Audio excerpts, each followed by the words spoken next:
Bueno, gracias. A ver, la segunda es sobre estrictamente el título, ¿no? Yo no voy a tocar estrictamente el título en relación a las zonas mineras. Lo único que le voy a decir acá es algo que no les gusta a ustedes. Nosotros hicimos en la revista agraria una mesa redonda con especialistas en alpacas, ¿no?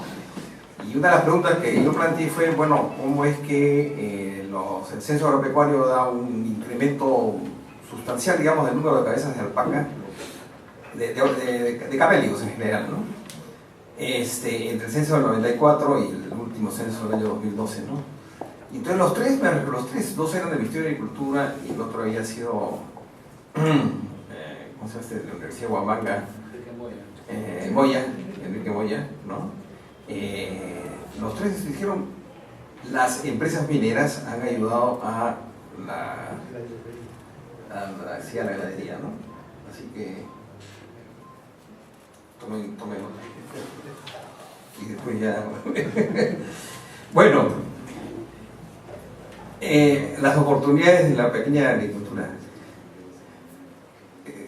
A ver, vamos a ver tres partes, ¿no? Una primera parte es de la exposición, es que posiblemente estos 2 o 3 últimos años en el mundo se haya vuelto a relanzar la agricultura familiar como una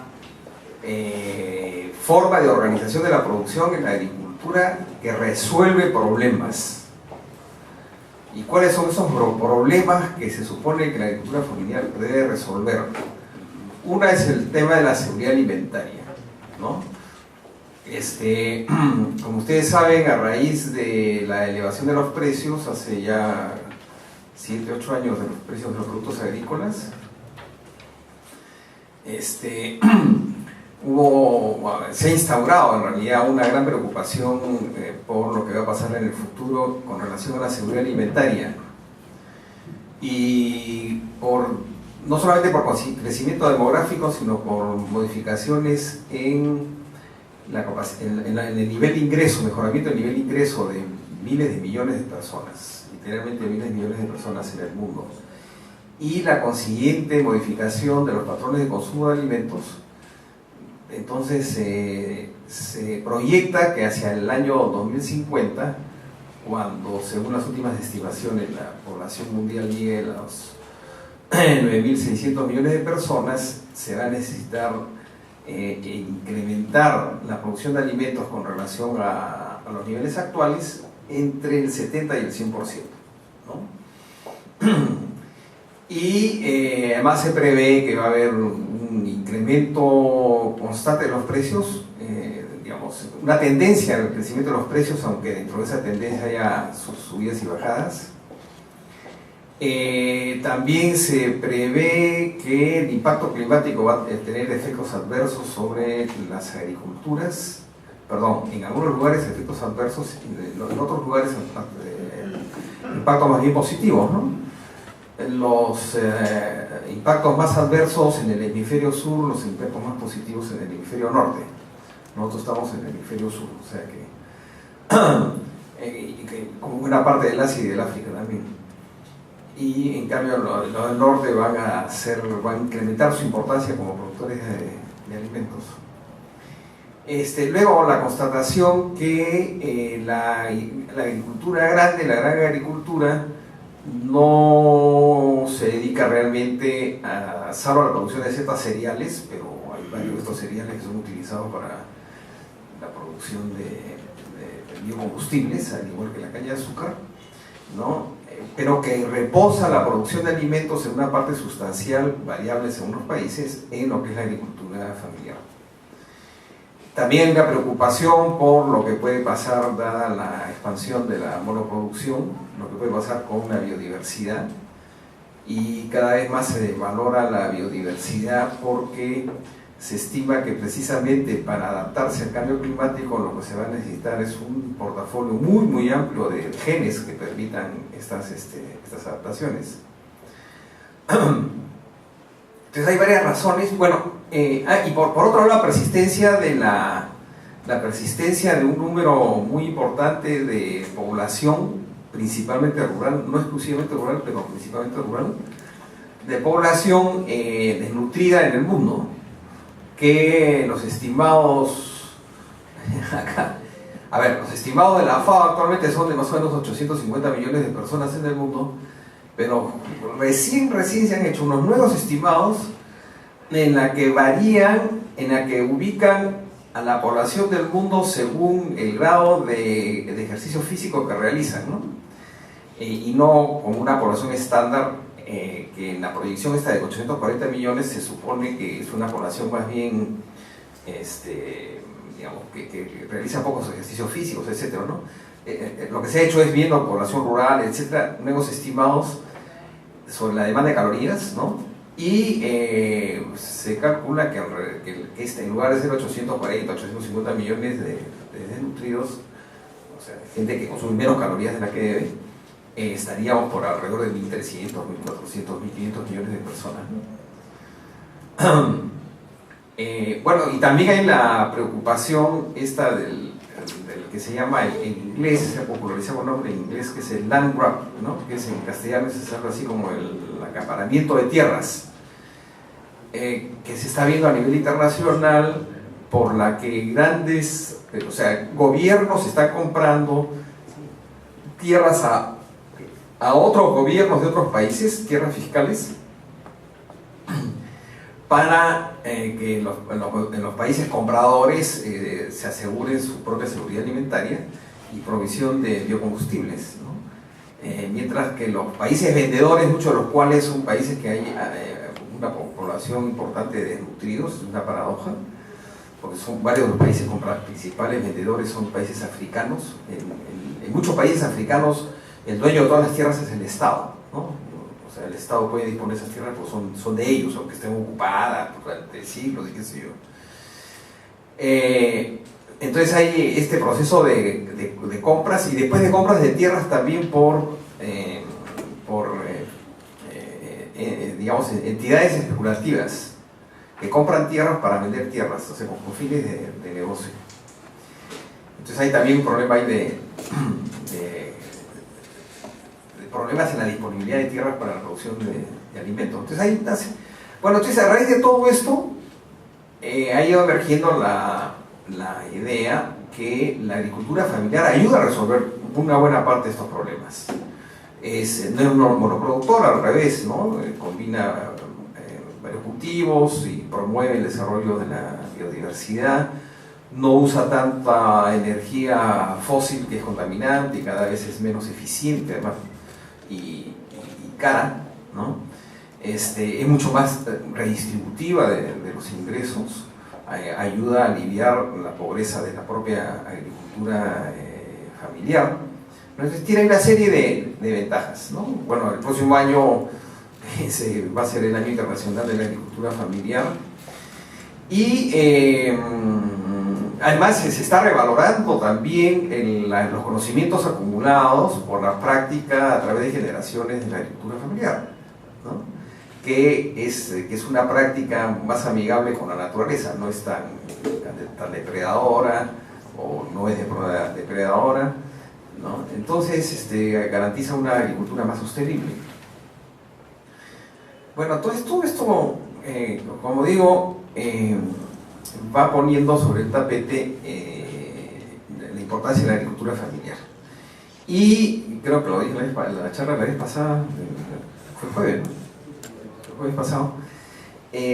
También hay, por varias de las razones que ya mencioné, hay pues esta preocupación por la seguridad alimentaria, y ha surgido desde el año 96 esta propuesta de soberanía alimentaria, fuertemente difundida por la Vía Campesina, que es un gremio internacional que asocia a su vez gremios nacionales campesinos. La Vía Campesina, que pone en el núcleo de su estrategia para lograr la seguridad alimentaria, pone en el núcleo el papel de la agricultura familiar como productora de alimentos, ¿no? Entonces todos estos factores han hecho que internacionalmente haya pasado, digamos, a un primer lugar la necesidad de apoyar a la agricultura familiar. Digo, una cosa es el dicho, otro es el hecho, ¿no? El dicho y el hecho hay mucho trecho, eso no significa que todos los gobiernos se hayan puesto a cambiar sus políticas para favorecer esto. Pero hay el primer paso, que es desarrollar, digamos, la conciencia de la necesidad de apoyo a la pequeña agricultura. Una última cosa, es que varios estudios económicos, y el Banco Mundial se encarga también de difundirlo, es que el crecimiento de las agriculturas son hasta 3 veces más eficientes en la superación de la pobreza que cualquier otro sector económico, ¿no?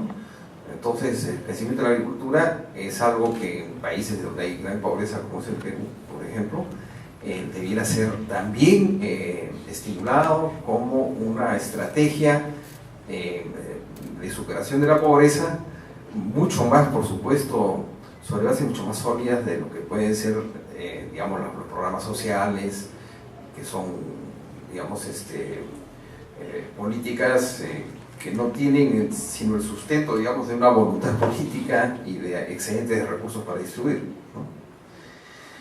Ahora, dicho esto, entonces tenemos ahí todo un periodo importante en el que vamos a observar diferentes gobiernos. En Mercosur, por ejemplo, ha definido toda una política y programas de apoyo a la agricultura familiar en los países del Mercosur, que de nuevo, en los países del Mercosur, paralelamente a estas políticas de apoyo a la agricultura familiar, son países en los que se está desarrollando una fenomenal concentración de la propiedad de la tierra.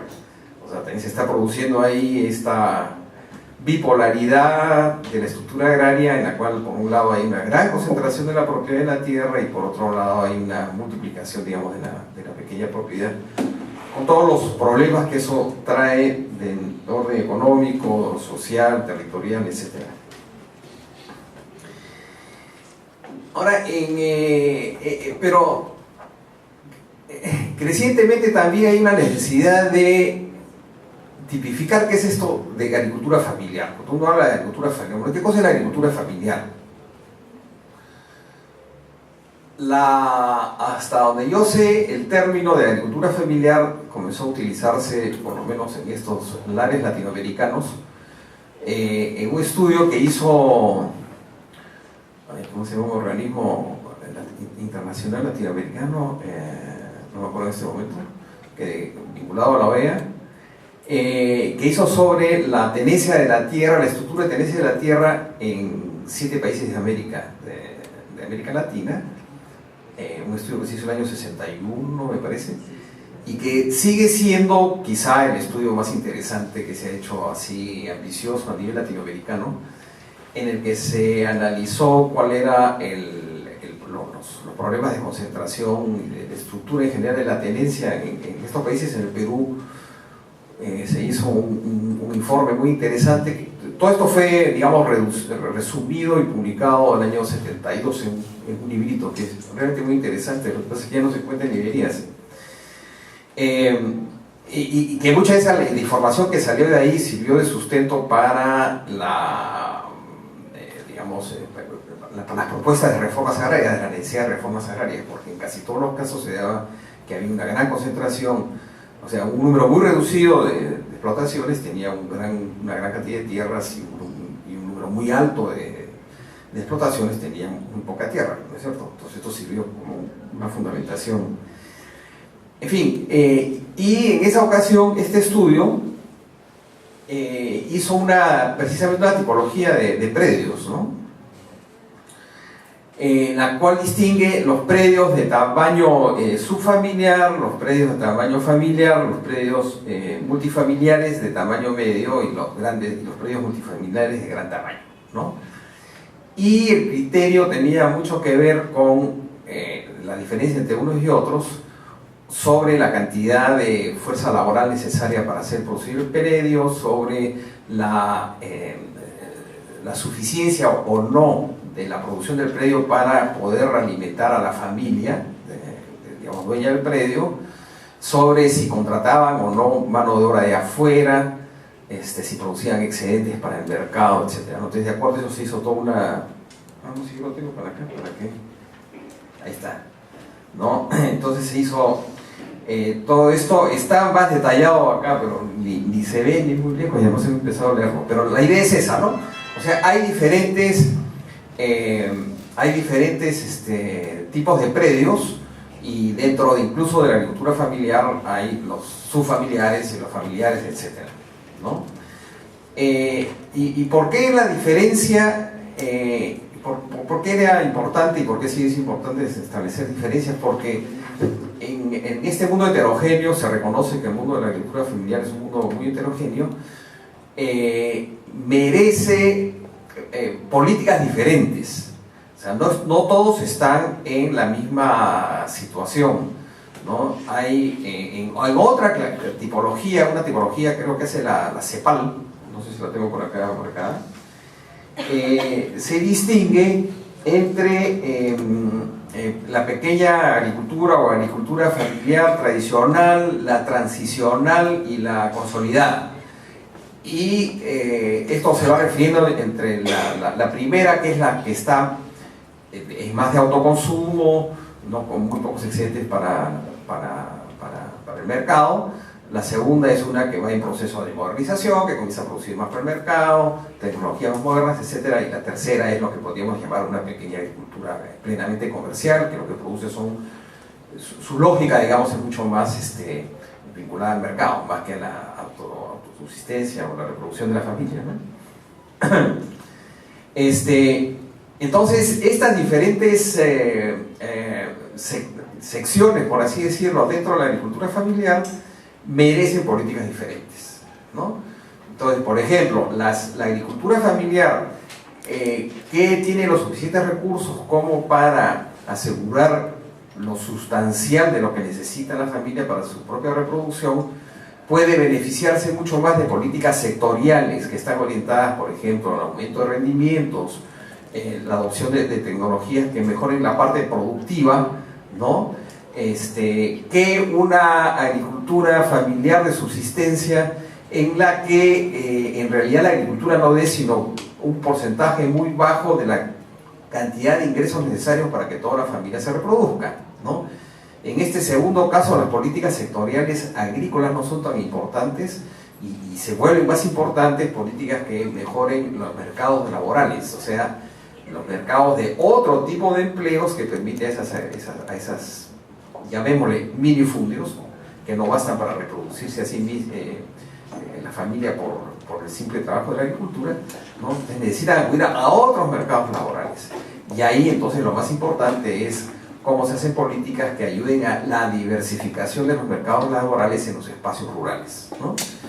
Esto a su vez requiere, por ejemplo, se enlaza muy bien con la estrategia de lo que ya desde hace unos años se habla mucho, en lo que son estrategias de desarrollo territorial, ¿no?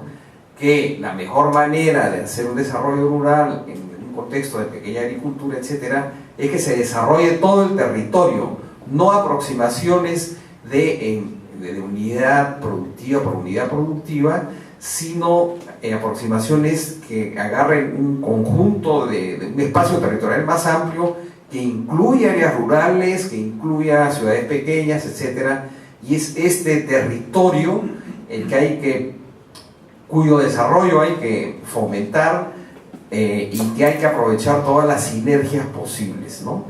La producción agrícola, diferentes formas de transformación, producción manufacturera, si hay otras formas de explotación de otros recursos naturales, explotación de pesca, la institución comunal también puede ser un recurso productivo, se habla de capital social, etcétera, ¿no? Entonces, en la perspectiva del desarrollo territorial, lo que hay que valorar son todos los posibles capitales que se pueden encontrar en un territorio dado, ¿no? Capital natural, capital cultural, capital histórico, ahora le ponen todo el nombre de capital, ¿no? Capital arqueológico, etc., ¿no? Entonces, esa aproximación territorial se adecua muy bien, por ejemplo, al aprovechamiento de minifundios, ¿no? Una de las críticas que se hace en el Perú a la pequeña propiedad, a la más pequeña, pues se llama el minifundio. Es difícil decir cuántas hectáreas tiene un minifundio. Digamos, es suficientemente pequeño para que no asegure para nada la reproducción de una familia, ¿no? Entonces, una de las cosas que se dice es que el minifundio es tan pequeño que no permite la incorporación de tecnologías modernas, etcétera, para hacerlas más productivas, y que por lo tanto deberían integrarse varios minifundios para formar espacios más amplios, y recién en esas condiciones sí las políticas de apoyo a la agricultura pueden tener éxito, ¿no? Pero en realidad el minifundista pues, no es, en muchísimos casos, no es ni siquiera principalmente un agricultor o un pequeño ganadero, ¿no? En realidad la familia del minifundista es un complejo de actividades que están, en parte están en el campo o están fuera del campo, hay migraciones temporales, etc. Entonces es toda esta constelación de actividades la que permite la reproducción de la familia, ¿no? Entonces, en una estrategia territorial de lo que se trata precisamente es estimular una diferenciación económica en el territorio, una multiplicación de los mercados laborales, de tal manera que los minifundistas encuentren las posibilidades de conseguir trabajos complementarios, digamos, en un mismo territorio, ¿no?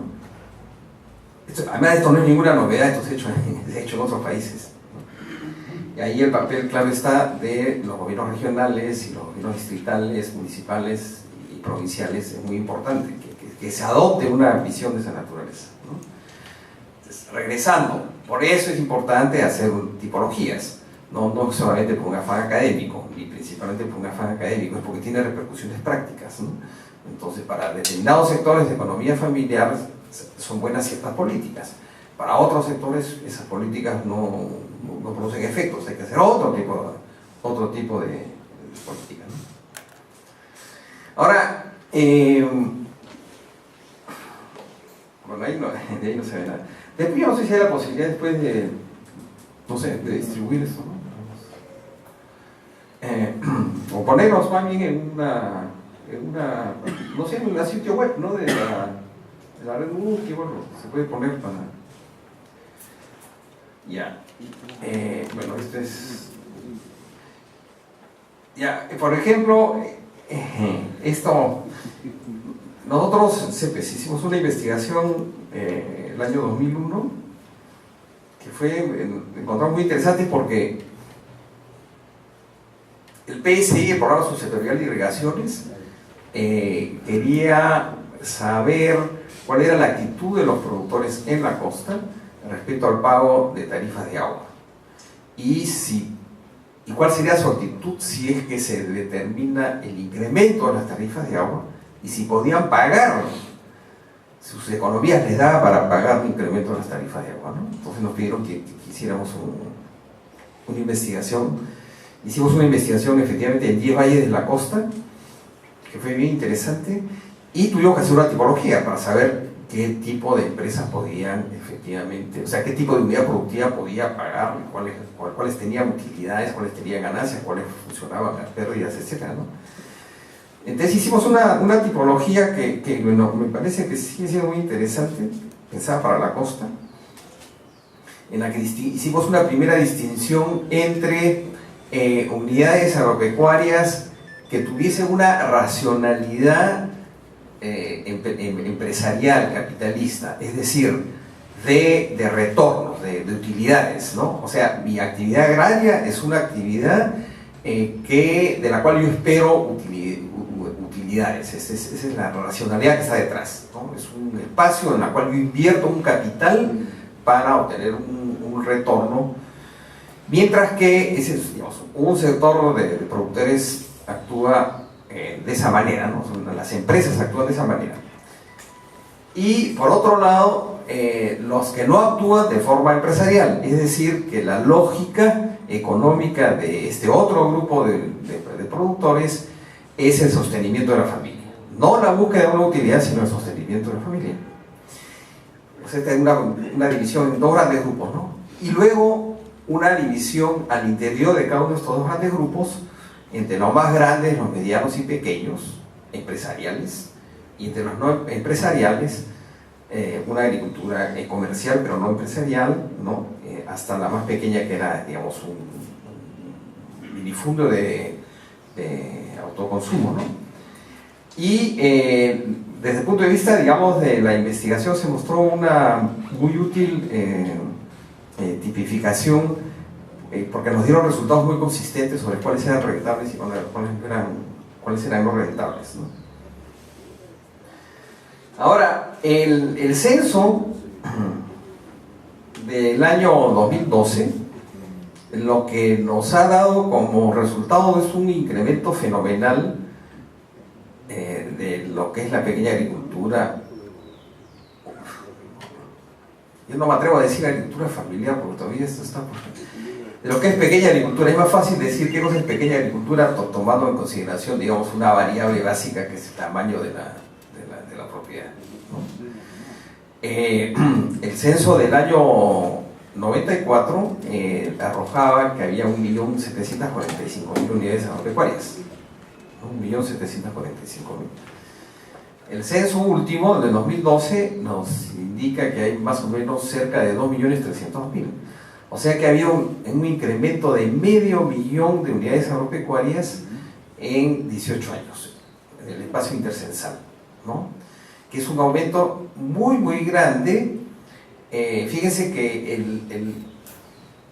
en Brasil, el número de unidades agropecuarias, Brasil, que tiene más o menos 55 millones de hectáreas bajo cultivo, el Perú tiene 3,5 millones o 4 millones, ¿no? Tiene 55 millones de hectáreas, tiene 4 millones y pico de unidades agropecuarias, ¿no? O sea, menos del doble que tenemos nosotros, ¿no?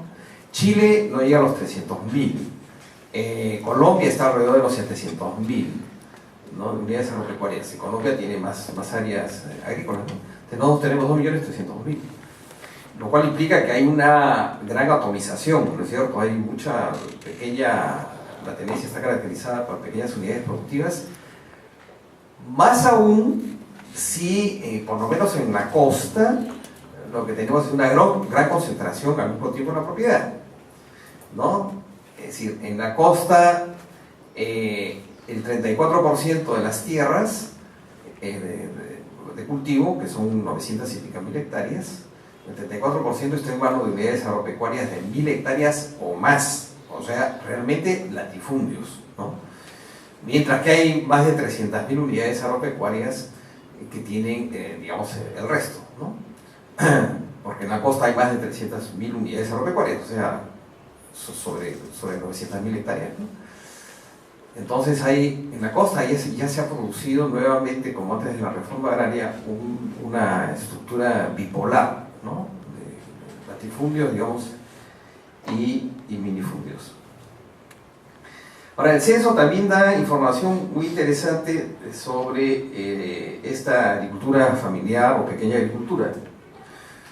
Por ejemplo, se ha reducido el número promedio de los miembros de la familia, ¿no? Entre los dos censos.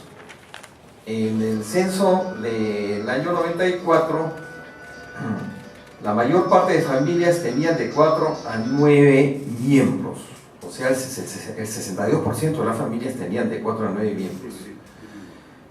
Mientras que en el año 2012, el 56%, más de la mitad, tiene 3 miembros o menos, ¿no? Es una reducción bien importante en el número en la constitución de la familia. También ha habido, era esperable, un mejoramiento de la situación de educación en el campo, todavía insuficiente, pero por ejemplo la educación superior en el campo ha pasado del 3.7% de los jefes de familia, jefes o jefas de familia, al 7.2%, se ha duplicado. Sigue siendo muy bajo, pero y es mejor, ¿no? La presencia de la mujer en la conducción de las unidades familiares también ha aumentado mucho, en un 50%, ha pasado del 20% de las unidades agropecuarias conducidas por mujeres, ha pasado al 30%, ¿no? Entonces ahí hay un incremento sustancial en la conducción de las unidades agropecuarias. Una cosa que también se ha encontrado, que se esperaba, pero que uno lo hacía pues un poco ya entre una mezcla de buen deseo e información del censo pasado, del 94, era cuál es el peso de la agricultura familiar o pequeña agricultura, de nuevo, en la producción de alimentos, ¿no? Es una cosa bien importante saber eso, porque eso le da un peso muy grande o muy pequeño según sea la importancia de la participación de la agricultura familiar en la producción de alimentos, ¿no? Y resulta efectivamente que aproximadamente las 3/4 partes de las tierras bajo cultivo para alimentos, ¿no? Están en manos de la agricultura de menos de 10 hectáreas. O sea que realmente es ahí donde está, digamos, el grueso de la producción de alimentos en esta pequeña agricultura.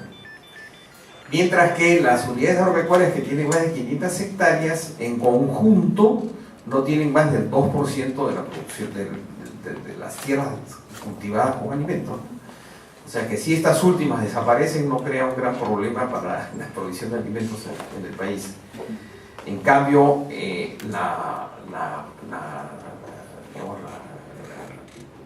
lo que he encontrado el censo respecto a la pequeña agricultura, en tanto su importancia para la seguridad alimentaria, me parece que es absolutamente crucial y que debiera ser una información que deberían utilizar los gremios, entre otros, para exigir políticas a su favor, ¿no? Sí, ya estoy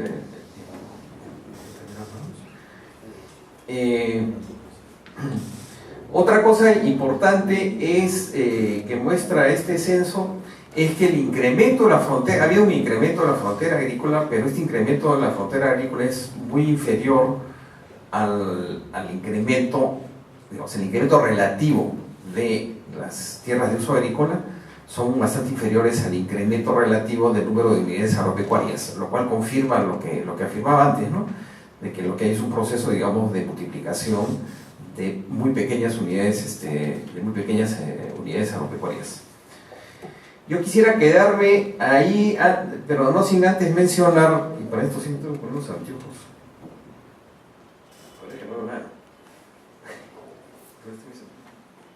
Bueno, en todo caso les recomiendo lo siguiente. La FAO acaba de publicar, la regional de la FAO la acaba de publicar y está en línea, un documento que es la agricultura latinoamericana en perspectiva, hacia el futuro, y tiene todo un capítulo dedicado a la agricultura familiar, en la que muestra, desgraciadamente no está el Perú ahí porque esto se hizo justo antes de que salgan los resultados del censo último, ¿no? Entonces no está considerado el Perú, pero sí trae información sobre otros varios países de América Latina y muestra que en todos los casos, con variaciones entre país y país, pero en todos los casos la importancia, digamos, de la agricultura familiar es muy grande. Y y con esto termino, sintetiza una serie de recomendaciones de políticas orientadas para la agricultura familiar, que serían las siguientes, ¿no? Uno, políticas cada vez más intersectoriales, o sea, la agricultura familiar lo que necesita es políticas intersectoriales, no solamente del Ministerio de Agricultura, ¿no? Que es un poco lo que afirmaba esto, y en la fundamentación de este rubro, precisamente lo que dice es la necesidad de desarrollo territorial, un enfoque de desarrollo rural territorial. Luego, formar y retener una generación de relevo. Es un problema grave que tienen varios países latinoamericanos, incluyendo el Perú, que la edad promedio de los conductores de los predios es muy alta. Y eso, como ustedes saben, cuanto más viejo son las personas, suele ser, no, nosotros por supuesto somos una excepción acá, ¿no? Suelen ser más resistentes a los cambios, a las innovaciones, etc., ¿no? Innovación y gestión del conocimiento como otra medida importante. Claro, si se le está atribuyendo a la agricultura familiar en los últimos años el peso fundamental de afrontar varios desafíos que está presentando la globalización, que repito, seguridad alimentaria, el cambio climático, biodiversidad, alimentar a la población, etcétera, se necesitan esfuerzos muy grandes para que la agricultura familiar en todas partes del mundo aumenten efectivamente su eficiencia, sus rendimientos, etcétera, etcétera, ¿no? Y detrás de eso se necesita mucha investigación, difusión, etcétera. cosa que acá no se, en realidad acá no se hace ninguna de estas cosas, ¿no? El cambio climático, tomar en consideración el cambio climático como variable fundamental, y finalmente lo que dice inserción en cadenas de valor, ¿no? Cómo articular la agricultura familiar, digamos, en cadenas de valor más amplias,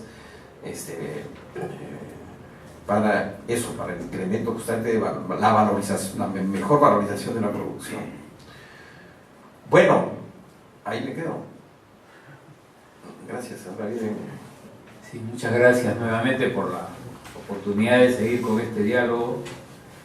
Con Fernando ya estamos volviéndonos un descentralizado de fecha a fecha con el tema. Pero creo que es importante, ¿no? Nuevamente retomar este tema de viabilidades, alternativas, o sea, para el desarrollo del país, incluyendo realmente la agricultura, y yo creo que cada vez se refina más la idea de un entorno efectivamente de desarrollo rural, ¿no? O sea, lo que decía Fernando, digamos, y lo que dice la FAO y varios estudios, ya cada vez es más innegable, digamos, ¿no? O sea, en el caso de la agricultura lo que se requiere son políticas integradas, concordadas. No hay manera, ¿no?, de pensar solamente el desarrollo de la agricultura, ¿no?, por más que sea, digamos, dinámica en cualquier escenario, ¿no? Y en el caso de la agricultura familiar, la pequeña agricultura, tenemos el gran complejo además que asume, digamos, un entorno con muchas externalidades y dificultades que efectivamente van a impedir que pensar en sí mismo, digamos, un desarrollo propio de la agricultura, ¿no? Yo creo que esa es la primera cosa que habría que ponernos de acuerdo, digamos, ¿no? Entonces, si hablamos de fortalecimiento de la pequeña agricultura, la agricultura familiar en zonas mineras, tenemos que pensar básicamente en alternativas para un entorno, digamos, rural en las zonas mineras. Creo que sería lo más exacto, ¿no? Una segunda idea creo que es importante también retomar es que más allá de este tema, digamos, ya de la articulación, digamos, la sinergia que tiene que ser la agricultura con otras actividades, hay un tema, digamos, también bastante difícil que no debemos dejar pasar, ¿no? Y en relación a minería, o sea, digamos, es que la actividad en sí misma económica agrícola es una actividad de bastantes riesgos per se. Yo desde que tengo uso de razón y vengo de una familia, digamos, también de origen agrícola, digamos, siempre he escuchado a mis padres de hablar, digamos, de los problemas, digamos, de la agricultura, ¿no? Y ellos manejaban una agricultura, si quieren ustedes, mediana, ¿no? Mi padre ha sido gerente de empresas agropecuarias grandes, digamos, ¿no? Entonces siempre se ha hablado del tema de las dificultades, digamos, ¿no? Y donde, si no era el problema económico, era el problema natural, pues era el problema del río, y si no era el problema del río, era el problema de las plagas. Entonces, no hay que perder de vista, o sea, que esta es una actividad económica extraordinaria, donde se juegan muchos factores naturales, ¿no? Y más aún, si tenemos un escenario de cambio climático, como ha sido recordado, peor aún, o sea, las externalidades juegan bastante en contra, digamos, de esta actividad, y por eso, o sea, se requiere efectivamente pensar en alternativas de mediano plazo, alternativas, digamos, no de corto o de shock, digamos, ¿no?, sino de escenarios, digamos, mucho más complejos además, ¿no? Ahora, más allá del tema de la misma actividad económica, acordémonos que también la agricultura en el país se desarrolla en escenarios de muchas diversidades culturales, ¿no?, culturales de las personas que realizan esta actividad, como también naturales. Y entonces yo me permito recordar que cuando hablemos de un tema de desarrollo agrícola, o sea, no es uno, pues, son diversos. Incluso cuando hablemos de una estrategia de desarrollo de la pequeña agricultura o de la agricultura familiar, son diversas. ¿O ustedes creen que solamente la solución va a ser pensar, digamos, en un modelo X y con tal variable y punto, ¿no? No, o sea, mírense nomás ustedes, los que andan como muchos nosotros por el campo, ¿no es cierto? Es igual una familia costera de pequeños parceleros, a una familia, digamos, de los ribereños de la selva, a una familia de, ¿no es cierto?, de comuneros en la sierra, ¿no? Y a todos le podríamos poner tranquilamente el nombre de, ¿no?, de pequeña agricultura, de agricultores familiares, ¿no? Y sin embargo, hay esa diversidad. Y la diversidad no es solamente por ser personas por orígenes, sino por el mismo entorno que manejan. Entonces también tenemos que tener muy presente, digamos, en qué escenarios vamos a desarrollar esa actividad, ¿no? Ahora, en el caso minero está claro además que efectivamente mucho de la agricultura de entornos mineros es agricultura, digamos, de partes altas, que es la agricultura además más resistente, más caracterizada, más identificada con temas de subsistencia. Entonces, por tanto, requiere mucho apoyo y requiere también de diseños muy específicos para ver, digamos, de potenciarla. Y eso, obvio, antes conversábamos con uno de ustedes, digamos que desde mi punto de vista, o sea, pensar que en una relación minería, por más que sea exitosa, digamos, de agricultura, minería con agricultura local, vamos a poder encontrar pistas, digamos, sostenibles, digamos, para las soluciones que hay de por medio, ¿no?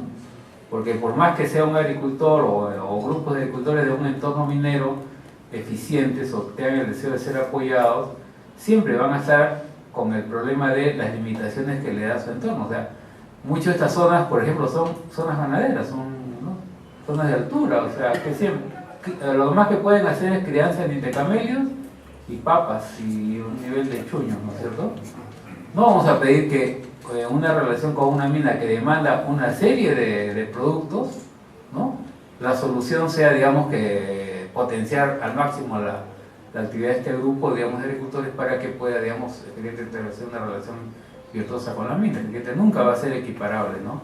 Porque son distintos tipos de ofertas y las posibilidades, digamos, y distintas también demandas que, digamos, tiene la misma mina, ¿no? Entonces vean ese tema también complejo, ¿no es cierto?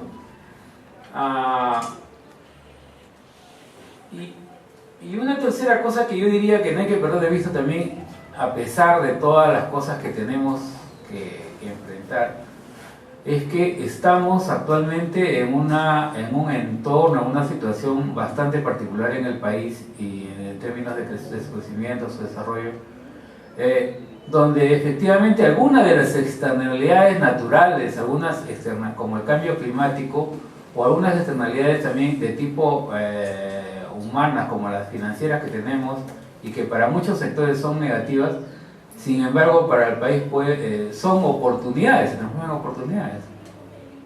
Por dificultades del mercado estamos pues en un punto en el cual, digamos, nuestras ofertas o nuestras potencialidades antes que están subvertidas por producción de otro tipo, por otro tipo de demanda, hoy están también, digamos, con la gran posibilidad de ser, digamos, de generar, digamos, costos, en todo caso, beneficiosos para la actividad económica, digamos, ¿no? Si no, miren ustedes este tema, pues, del boom gastronómico, el tema del incremento, o sea, como nunca, no sé si Fernando lo mencionó, pero en el país estamos con casi un 70% de producción nacional y de pequeños agricultores que está sosteniendo la canasta familiar.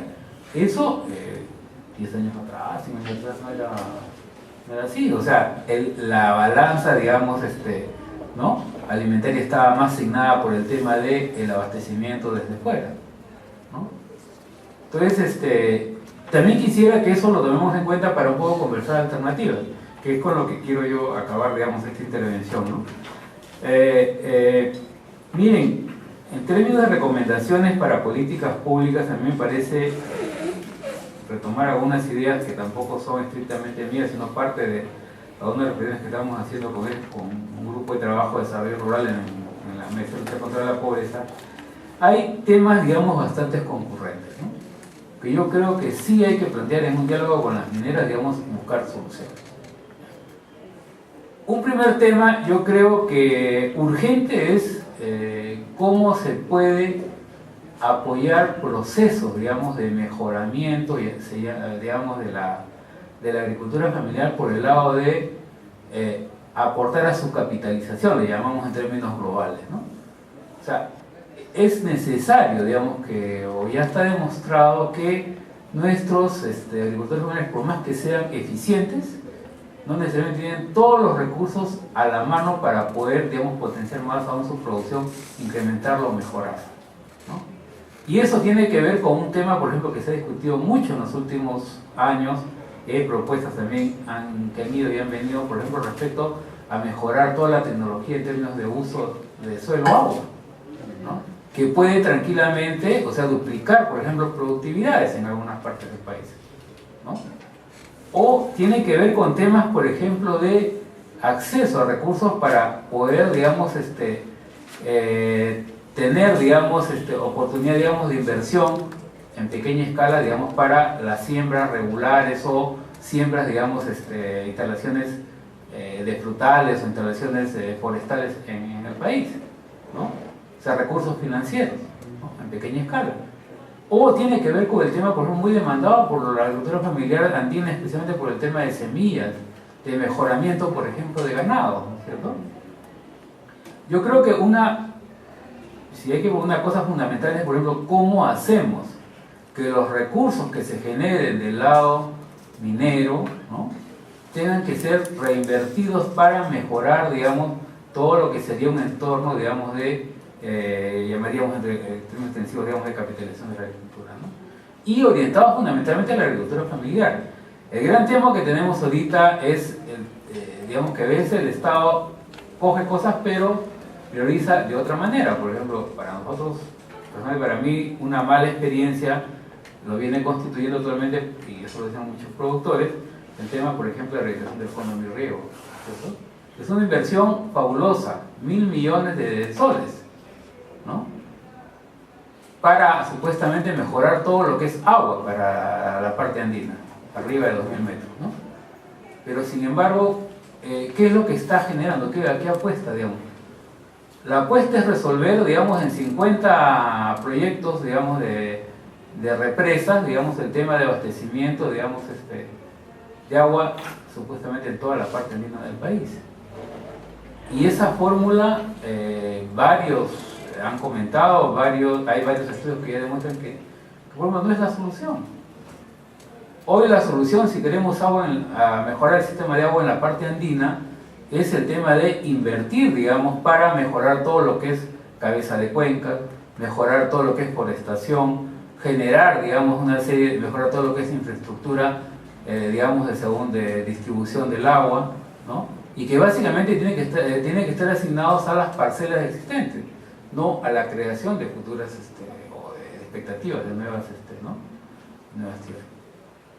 Lo digo como ejemplo, quizás esté buena la idea para algunas zonas, pero en términos globales nos parece que esos 1.000 millones podrían haber sido reinvertidos mejor, por ejemplo, para mejorar otro tipo, digamos, de actividad, como es el tema, por ejemplo, de compras de riego, sistema de riego boteo, una serie de cosas más, ¿no? Bueno, un segundo tema me parece que hay que plantear también claramente es el tema de mejoras de infraestructura, inversiones para mejorar infraestructura rural. No me refiero a caminos, sino yo creo que hay tres cosas básicas que los productores están, digamos, tienen problemas que pueden ser resueltos por el lado de todo lo que es infraestructura. Uno es el tema de conectividad.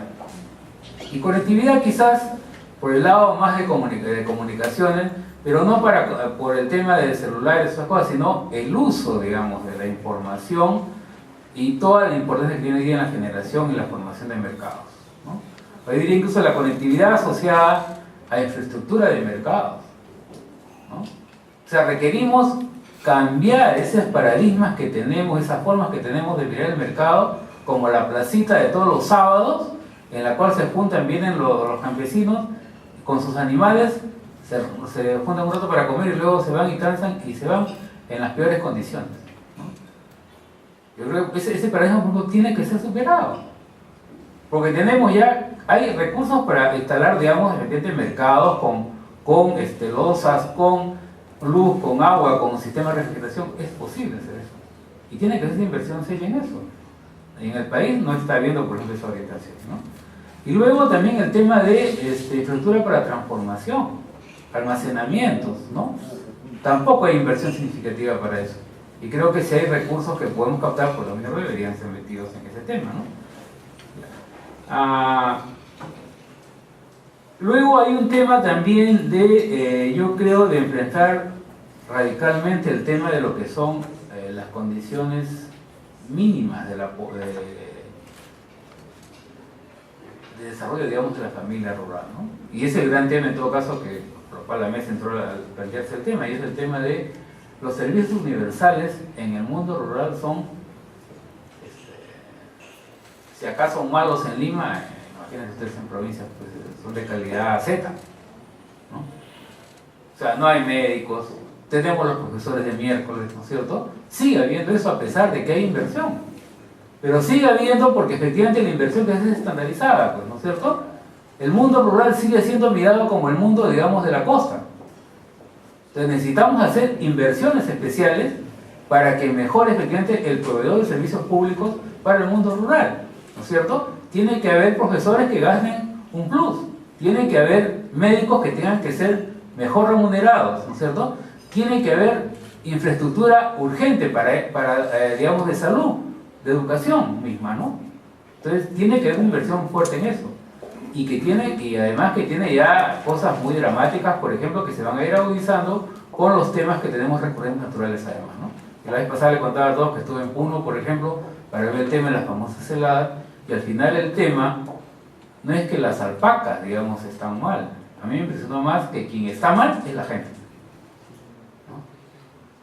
Porque estamos generando un mundo en el cual los niños hace 2 años siguen con niveles de anemia equivalentes al 60%.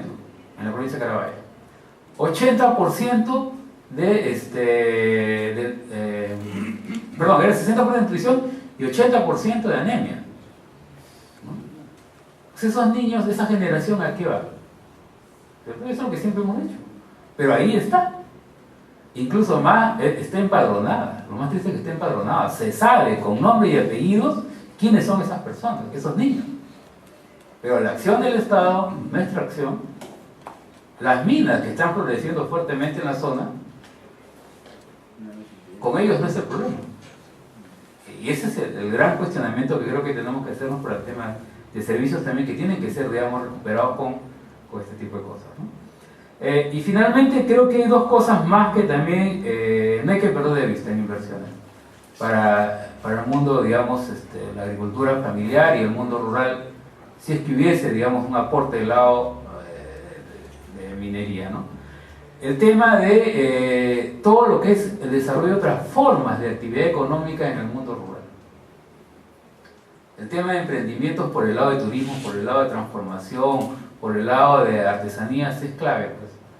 Porque aquí entra un punto que quizás me olvidé antes de comentar, y es que hoy está demostrado, y el censo lo dice, las familias, los agricultores familiares, las familias rurales, no solamente viven de la agricultura, ¿no? Y su expectativa, por lo menos como está ahorita el sistema, no es vivir solamente de la agricultura. Combinan, ¿no es cierto? Y combinan con cosas buenas y combinan con cosas por debajo de la mesa, ¿no es cierto? Porque tienen que sobrevivir, ¿no? Entonces tenemos una situación también donde hay que ser realistas. O sea, el mundo rural dice que, o sea, hay que hacer una estrategia, por eso digo, compleja, no solamente de diversificar la agricultura, sino de diversificar también los ingresos económicos. Hay que dar solución a ese tema, ¿no? Y por tanto requerimos recursos para hacer más emprendimientos, fortalecer lo que es inversión en turismo, en transformación, etc., ¿no? Y cuarto, y quinto, creo que hay un tema urgente, que es el tema también de resolver temas de institucionalidad, ¿no? Por ejemplo, el tema de titulación de tierras, ¿no? Si queremos paz social, no conflictos, etc., hay que poner plata, pues, y todo el mundo sabe que es un tema que el Estado está que se le corre en todos los niveles, ¿no? Porque la titulación de tierras no solamente es entregar los famosos ¿no? títulos como volantes, que la gente tiene 5 o 4 títulos en cada, si ustedes visitan algunas comunidades, sino entregar realmente con un buen sentido, digamos, de transparencia, títulos con un buen catastro, todo. con un buen catastro, ¿no es cierto?, con equipos que efectivamente hagan los procesos de titulación simplificados rápida y eficientemente. Eso tiene costos. ¿Ya? Antes, cuando se avanzó más o menos al 50% del catastro rural, y especialmente para el lado de costa, eso costó más o menos 40 millones de dólares. Hoy se quiere meter 1 millón. Yo he visto presupuestos en gobiernos regionales que quieren titular a 4.000, 5.000 agricultores con 800.000 soles. Eso es real, eso es estafar a la gente. Y requerimos efectivamente una inversión fuerte, pues, ¿no?, para sanear el tema de propiedad rural, por ejemplo, ¿no? Es un tema clave. Y eso está ligado un poco al tema de la consulta, pues, o sea, necesitamos inversión, dinero para fortalecer todo lo que es tanto la consulta ciudadana, la consulta que tiene que hacer cualquier población sobre cualquier expectativa minera o proyecto minero, como también la consulta efectivamente, la consulta previa que tienen que hacer pueblos indígenas, que es otro rubro, es otra medida de institucionalidad, que incluso es mucho más, tiene muchos más parámetros de obligación, y que tiene que también efectivamente, eso también requiere recursos, ¿no?, y capacidades de la gente. No es tan solamente llevar a la gente para que vote y levante la mano y punto, sino hay que hacer también inversiones de por medio, ¿no? Y finalmente el tema de aportar también al tema de la participación de la comunidad en general, de los agricultores en general, al tema de todo lo que son diseños de políticas, y especialmente me refiero a los temas de los planes de desarrollo, ¿no?, que tienen que hacerse, y a todo lo que es destino de fondos públicos, priorización de fondos, y eso también tiene costos, pues, ¿no es cierto? No es un tema solamente, como digo, de vez en cuando juntar a la gente, ¿ya? Y esa es una gran demanda, digamos, que está instalada ahí. Bueno, eso es lo que más o menos podríamos sugerir. Muchas gracias. Gracias. Buenas tardes, amigos, amigas. Fernando ha explicado muy bien la importancia de la pequeña agricultura o de la agricultura familiar en nuestro país, que no solamente, digamos, es un sector que es numeroso, digamos, sino que ha venido creciendo. Nos ha dado el dato de que hay cerca de 2.300.000 pequeños agricultores en el país. No obstante ello, a pesar de esta importancia, es un sector postergado por distintos gobiernos. Es una primera pregunta, creo que de carácter político, que hay que hacerse: ¿por qué es que un sector tan numeroso, tan importante, con roles tan significativos como ha sido resaltado por Fernando, es olvidado, es postergado por los distintos gobiernos? ¿Qué hace que eso ocurra? Dejo la pregunta planteada para la conversación. Lo que yo quiero ahora, de alguna manera, complementar las presentaciones es darles algunos resultados de un seguimiento que nosotros hemos hecho en los últimos 3 años al presupuesto público. Es decir, hemos mirado, y ustedes deben tener esta publicación entre manos, que es un resumen, cuál ha sido la importancia que se le ha dado a este sector en el presupuesto público. Y las conclusiones son claras, que a pesar de esa importancia, en primer lugar, uno ve que las políticas públicas que han existido, existe la Estrategia Nacional de Desarrollo Rural, aprobada en 2004, bien importante, consistente, y políticas que también han venido después dándole unos más continuidad que otros a esta estrategia. Sin embargo, lo que se constata es un escaso grado de implementación de estas políticas. Es decir, esas políticas quedan en el papel. Cuando miramos, uno diría, pues no, esta mañana hemos visto cómo en estos 8 o 10 últimos años ha habido crecimiento económico, hemos tenido una situación de bonanza fiscal, ha habido presupuesto público. Pero cuando miramos el presupuesto destinado a la pequeña agricultura, vemos que el 2008 se destinaba para la pequeña agricultura el 2,8% del presupuesto público. Al 2012 eso ha disminuido al 2.4%, es decir, en términos relativos, cada vez menos proporción de la torta presupuestal para este sector importante. Recién este año 2013, producto de este programa Mi Riego, con los $1.000 millones de soles que le han dado, ha subido su participación relativa a 2,9%. Entonces, en todos los años, la asignación del presupuesto nos muestra que no es un sector prioritario, está en segunda, tercera prioridad. Otro dato importante que publicamos acá que muestra esta realidad es cuando miramos el presupuesto por habitante. El presupuesto, en este caso, el gasto que se ha destinado para la pequeña agricultura, el 2012 era de 506 soles por cada poblador rural, y el promedio para el país es de casi 10 veces más, 4.000 soles. Repito, 500 soles para el poblador rural y 4.000 promedio nacional. Ahora, en todo este tema digamos, del presupuesto para la pequeña agricultura, hay que recordar que los gobiernos subnacionales tienen un rol importante. Esta mañana hemos visto también que el dinero del canon, a pesar de todo, ha permitido llevar recursos a las regiones. En el caso de la agricultura, cuando vemos en estos de 2008 a 2012 toda la inversión que se ha hecho en pequeña agricultura, los gobiernos subnacionales responden por las 2/3 partes del gasto realizado. Es decir, de cada 100 soles invertidos, 66 han sido realizados por las municipalidades y por los gobiernos regionales. Y estas inversiones han estado destinadas principalmente a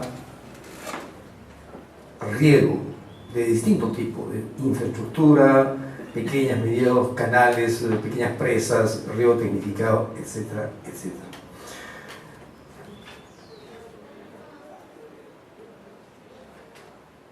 Entonces, yo quiero retomar este tema que ha sido citado, el tema de Mi Riego, porque efectivamente cuando uno mira el presupuesto 2013 da este salto gracias a este programa, y uno diría, qué bueno, es bueno que tal vez tratándose del año de desarrollo rural y la seguridad alimentaria, el gobierno decide dar este salto en la asignación del presupuesto. Sin embargo, lo que uno constata en la realidad es que esa decisión fue, desde mi punto de vista, más una decisión del presidente de la República para responder un poco a este debate de que agua y minería pueden ir, de que si metemos bastante plata para el riego, la actividad minera también podría ir en paralelo. No responde, o sea, detrás de estos 1.000 millones de soles no hay, desgraciadamente, un programa, un plan que nos diga cuáles son las brechas de infraestructura de riego que hay en los distintos departamentos del país. Es decir, si regiones como Huancavelica, como Huánuco, como Apurímac, donde hay más pobreza, si hay brechas, digamos, en infraestructura de riego que hay que cubrir, entonces habría que llevar el dinero más a estos lugares. Nada de eso hay detrás de estos 1.000 millones. Son 1.000 millones que han salido, digamos, con buena intención seguramente, pero que el impacto, los resultados que tenga de su ejecución está por ver, y yo diría hay grandes dudas. ¿Por qué? Porque de la revisión de los 30 y tantos, casi 40 proyectos que ya han sido aprobados, uno ve que hay un fuerte énfasis en construcción de infraestructura, grandes presas, grandes bocatomas, canales de riego para riego por gravedad, es decir, el riego tradicional que en nuestro país se hace desde decenas, centenares de años, y ve muy poquito para el riego tecnificado. Yo escuchaba a Carlos Paredes en un programa decir, él ha hecho los cálculos de que con este programa el costo por hectárea habilitada o mejorada de riego es más o menos de 22.000 soles. Qué bien caro. Y desde Sierra Productiva, Carlos Paredes, y eso es conocido a nivel de la sierra, el costo por hectárea está alrededor de los 3.000 soles. 3.000 soles contra 22.000 soles. ¿Cuál es la diferencia? ¿Qué hace la diferencia? Este fuerte énfasis en infraestructura, grandes bocatomas para irrigar superficies no muy grandes. Y el problema mayor que yo veo es que detrás de esto hay una concepción de gente que creo que o no conoce o no piensa o no siente la sierra. Como se ha demostrado, en la sierra predominan pequeños agricultores. Es difícil encontrar una superficie de más de 200, 300 hectáreas. Lo que ahí predomina son pequeños proyectitos y eso es lo que habría que hacer de manera eficiente. Entonces, están yendo a hacer este programa con la cabeza puesta en la costa, donde hay grandes irrigaciones, grandes proyectos. Entonces, parecería que este es un programa que va a tener más impacto en su dimensión constructiva, de construcción, es decir, demanda de fierro, cemento y mano de obra temporal, no así en su impacto, porque otra cosa que hemos visto es que hay escasísimo, no alcanza ni siquiera al 5% en los presupuestos de estos proyectos el dinero destinado para desarrollo agrícola, es decir, para capacitación, en organización y demás, que son los que aseguran el impacto, el buen uso de estos recursos. En suma, yo creo que yo llego a la misma conclusión también de que uno de los déficits en el sector es que tenemos un Ministerio de Agricultura que no conoce o no piensa la agricultura de la sierra. Ellos están pensando en la agricultura de la costa, donde la economía es de escala, grandes superficies, alto rendimiento y no hay gente, y tampoco hay peso político porque digamos aquí tiene mucha influencia, creo, el Ministerio de Economía, y el actual ministro es un funcionario de años del Ministerio de Economía, entonces gestiona el sector con esa perspectiva de la eficiencia, del alto rendimiento, de las grandes superficies, y para ellos la agricultura es una cosa no rentable, no viable, para el cual están bien las políticas sociales, pero más no inversión. No los toman como sujetos productivos que pueden ser, que pueden llevar adelante programas de desarrollo productivo, de inclusión productiva. Entonces, este discurso del presidente de la inclusión productiva y de que iba a venir, digamos, el reencuentro histórico con el mundo rural, quedó simplemente en el discurso, como el ministro Lerner, después se olvidaron de eso y no nada más. Entonces, aquí, ¿qué hacer? Esa es una pregunta y algo que contribuye también a que un sector tan grande tenga tan peso político, es la debilidad de sus organizaciones. O sea, ¿dónde están las organizaciones de los productores del campo? Comunidades campesinas, comunidades nativas, pequeños agricultores. Su voz es o poco escuchada o poco tomada en cuenta si esta se da. Entonces es interesante, pero al mismo tiempo como diría, las sorpresas que da la vida. El sector, o desde donde ahora se ha empezado a revalorizar la importancia de la pequeña agricultura y la diversidad, la riqueza que esta tiene, es desde Lima, es de la gastronomía, es desde este movimiento gastronómico fuerte, donde se empieza a mostrar a los ojos de quienes viven en las ciudades lo importante, la enorme riqueza de biodiversidad que hay, y que esto hay que cuidar, hay que explotar. Entonces, yo diría que un tema que debería estar en el centro de las prioridades, de las estrategias de desarrollo del país, tendría que ser esta relación entre esta enorme riqueza que tenemos en la gastronomía, ligada con la oferta agrícola, y es una oferta de la pequeña agricultura. Pero eso uno no ve, porque desde el gobierno decía lo que prima es el discurso: tenemos que crecer, para eso necesitamos inversiones de cualquier tipo, a cualquier modo, y ahí en primera fila están las inversiones mineras. Inclusive yo pienso, a partir de este análisis que hemos hecho de Mirriego y de iniciativas como este programa Agrominas, que hay el riesgo de que el sector agrario, el Ministerio de Agricultura, sea convertido en un facilitador de las inversiones mineras, lo cual sería una grave distorsión.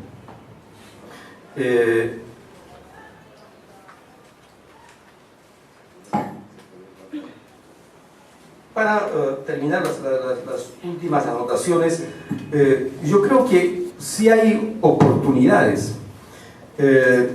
Si bien el sector de la pequeña agricultura no ha sido prioritario en la asignación del presupuesto, eso no quiere decir que no haya habido dinero estos años.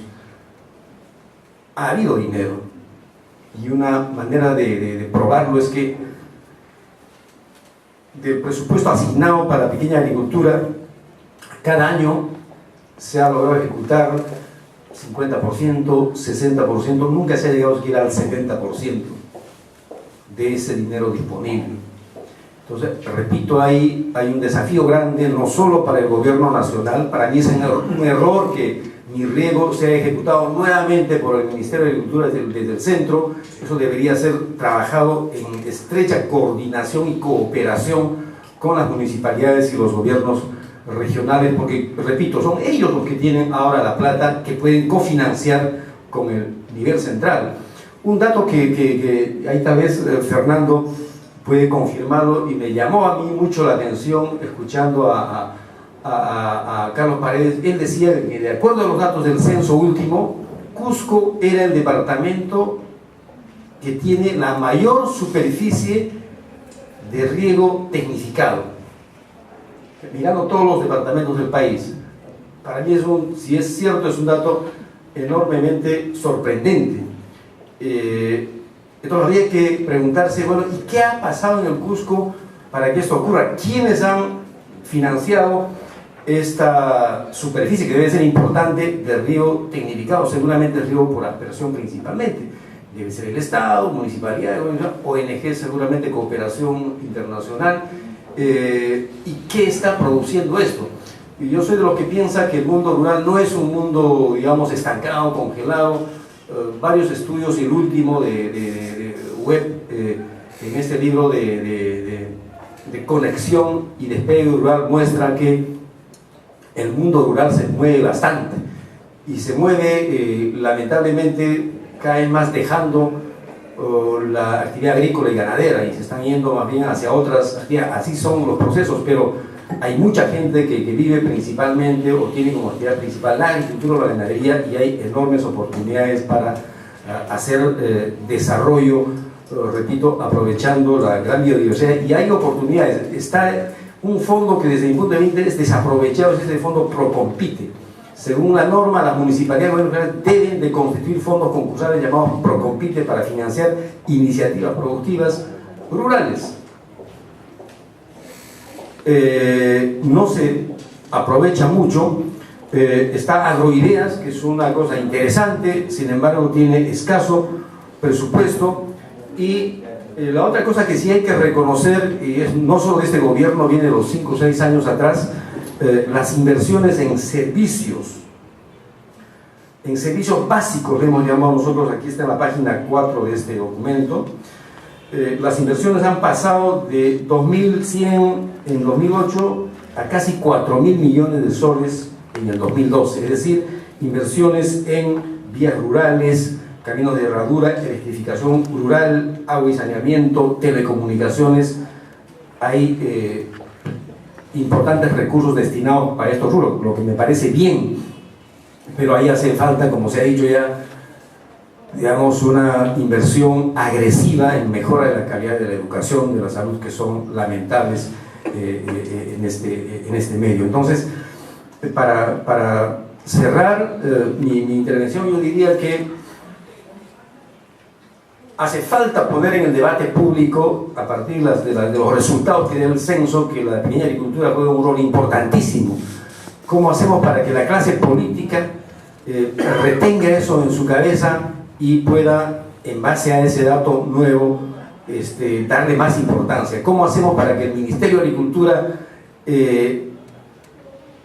piense más o se dote de capacidades para hacer políticas para la sierra? Creo que no las tiene, porque Agrorural, que es el programa que está ahí dentro y que su objetivo es precisamente atender a los pequeños agricultores de la sierra, viene de más a menos. Su presupuesto en los últimos 3 años ha venido reduciéndose, creo que está condenado a desaparecer, y entonces eso falta en el sector. Y también está el desafío grande para las municipalidades. O sea, ellos tienen un rol indiscutible, lo están jugando seguramente, pero no a la altura de las circunstancias. En todas las municipalidades que he visto, ellos hacen el esfuerzo por financiar pequeñas obras de riego, por apoyar a los agricultores con vías rurales y demás, pero lo hacen de manera empírica. No hay, digamos, no están dotadas de estrategias.